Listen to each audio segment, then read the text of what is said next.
ಮಳೆ ಮಳೆ ಮಳೆ ಭಾರತಾದ್ಯಂತ ಭಾರಿ ಮಳೆ ಆಗುತ್ತಿದೆ. ಅದರಲ್ಲೂ ಕರ್ನಾಟಕ, ಗೋವಾ ಮತ್ತು ಮಹಾರಾಷ್ಟ್ರದಲ್ಲಂತೂ ಮಳೆ ರೌದ್ರಾವತಾರನ್ನ ತಾಳಿದೆ. ಕರ್ನಾಟಕ ಹಾಗೂ ಮಹಾರಾಷ್ಟ್ರದ ಪ್ರತಿಯೊಂದು ನದಿಗಳು ಪ್ರವಾಹದ ಭೀತಿಯಲ್ಲಿವೆ. ಅದರಲ್ಲೂ ಮಹಾರಾಷ್ಟ್ರದಿಂದ ಹರಿದು ಬರುವಂತಹ ಭೀಮಾ ನದಿ ಮತ್ತು ಚಂದ್ರಭಾಗಾ ನದಿ ಉಕ್ಕಿ ಹರಿಯುತ್ತಿವೆ. ಹಲವಾರು ಪುಣ್ಯಕ್ಷೇತ್ರಗಳು ಮುಳುಗಿ ಹೋಗಿವೆ. ಅದರಲ್ಲೂ ಸೋಲಾಪುರ ಬಳಿ ಇರುವಂತಹ ಪಂಡರಾಪುರ ಭಾಗಶಃ ಮುಳುಗಡೆಯಾಗಿ ಹೋಗಿದೆ. ಅಲ್ಲಿರುವ ದೇವಸ್ಥಾನಗಳು ಚಂದ್ರಭಾಗಾ ನದಿಯಲ್ಲಿ ಮುಳುಗಿ ಹೋಗಿವೆ. ಭಕ್ತಾದಿಗಳಿಗೆ ನಿಜಕ್ಕೂ ಇದೊಂದು ಆತಂಕವನ್ನ ಉಂಟು ಮಾಡಿದೆ. ನಿನ್ನೆ ರಾತ್ರಿ ಅಷ್ಟೇ ಇಲ್ಲಿ ಕೆಲವು ಭಕ್ತರು ಕಾಣೆಯಾಗಿರುವ ಮಾಹಿತಿ ಕೂಡ ಲಭ್ಯವಾಗಿದೆ. ಆದಷ್ಟು ಭಕ್ತಾದಿಗಳು ಚಂದ್ರಭಾಗಾ ನದಿಗೆ ಹೋಗದಿರಲು ಅಲ್ಲಿಯ ಸ್ಥಳೀಯ ಅಧಿಕಾರಿಗಳು ಆದೇಶವನ್ನ ಹೊರಡಿಸಿದ್ದಾರೆ. ನಿಜಕ್ಕೂ ಇದು ಭಕ್ತರಲ್ಲಿ ಆತಂಕವನ್ನ ಉಂಟು ಮಾಡಿದೆ. ಅಷ್ಟೇ ಅಲ್ಲದೆ ದೇವಸ್ಥಾನಗಳು ಮುಳುಗಡೆಯಾಗಿರುವುದನ್ನ ಕಂಡು ಸಾವಿರಾರು ಭಕ್ತರು ದಡದಿಂದಲೇ ದೇವಸ್ಥಾನಕ್ಕೆ ದೇವರಿಗೆ ನಮಸ್ಕಾರ ಮಾಡಿ ವಾಪಸ್ಸು ತಮ್ಮ ತಮ್ಮ ಊರುಗಳಿಗೆ ಹೋಗುತ್ತಿದ್ದಾರೆ. ನಿಜಕ್ಕೂ ಪಂಡರಾಪುರದಲ್ಲಿ ಭಯದ ವಾತಾವರಣ ಉಂಟುವಾಗಿದೆ.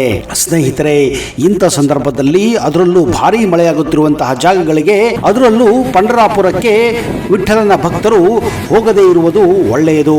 ಸ್ಥಳೀಯ ಅಧಿಕಾರಿಗಳು ಕೂಡ ಸದ್ಯದ ಮಟ್ಟಿಗೆ ಪಂಡರಾಪುರಕ್ಕೆ ಹೋಗಬೇಡಿ ಅಂತ ಕೂಡ ಆದೇಶವನ್ನ ಹೊರಡಿಸಿದ್ದಾರೆ. ಆದರೆ ಪ್ರತಿಯೊಬ್ಬರು ಈ ಪಂಡರಾಪುರದ ಹಿನ್ನೆಲೆಯನ್ನ ತಿಳಿದುಕೊಳ್ಳೋದು ತುಂಬಾನೇ ಮುಖ್ಯ. ಯಾಕಂದ್ರೆ ಪಂಡರಾಪುರಕ್ಕೆ ಪಾಂಡುರಂಗ ವಿಠಲ ಹೇಗೆ ಬಂದ, ಪಂಡರಾಪುರ ಹುಟ್ಟಿದ ರೋಚಕ ಕಥೆಯನ್ನ ಇಂಚಿಂಚಾಗಿ ನೀವು ತಿಳಿದುಕೊಳ್ಳಬೇಕು.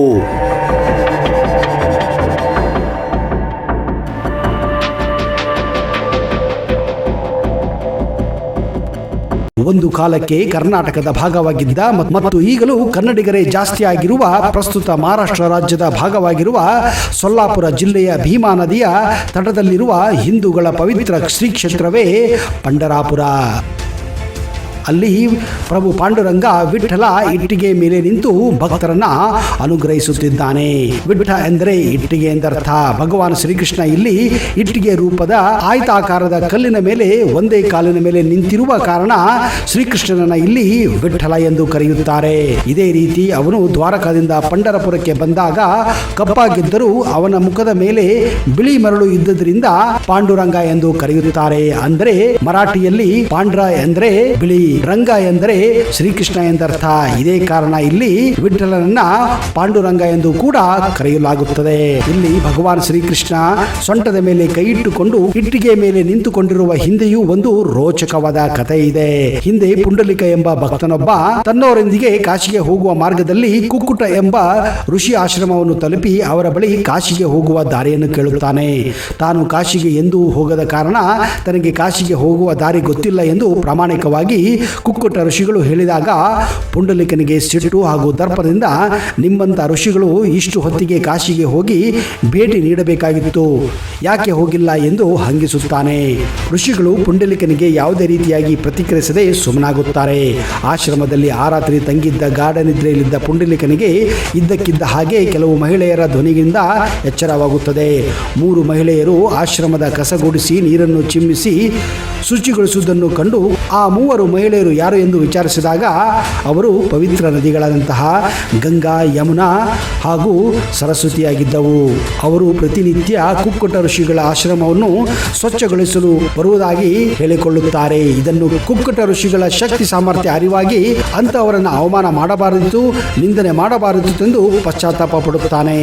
ಧಾರ್ಮಿಕತೆ, ಆಧ್ಯಾತ್ಮಿಕತೆ ಮತ್ತು ಭಕ್ತಿಯ ಕೆಲವು ಪವಿತ್ರ ಸ್ಥಳಗಳಿಗೆ ಭೇಟಿ ನೀಡುವುದರಿಂದಾಗಲಿ ಅಥವಾ ಆಡಂಬರದ ಆಚರಣೆಗಳನ್ನು ಮಾಡುವುದರಿಂದ ದೇವರು ಒಲಿಯುವುದಿಲ್ಲ ಎನ್ನುವುದು ಇದರಿಂದ ಅವನಿಗೆ ಗೊತ್ತಾಗುತ್ತದೆ. ಪ್ರತಿಯೊಬ್ಬರು ತಮ್ಮ ತಮ್ಮ ಕರ್ಮಗಳನ್ನು ಸರಿಯಾಗಿ ನಿರ್ವಹಿಸಿದರೆ ದೇವರು ಅವರ ಮನೆಗೆ ಬರುತ್ತಾನೆಂದು ಇದರಿಂದ ಅವನಿಗೆ ಅರ್ಥವಾಗುತ್ತದೆ.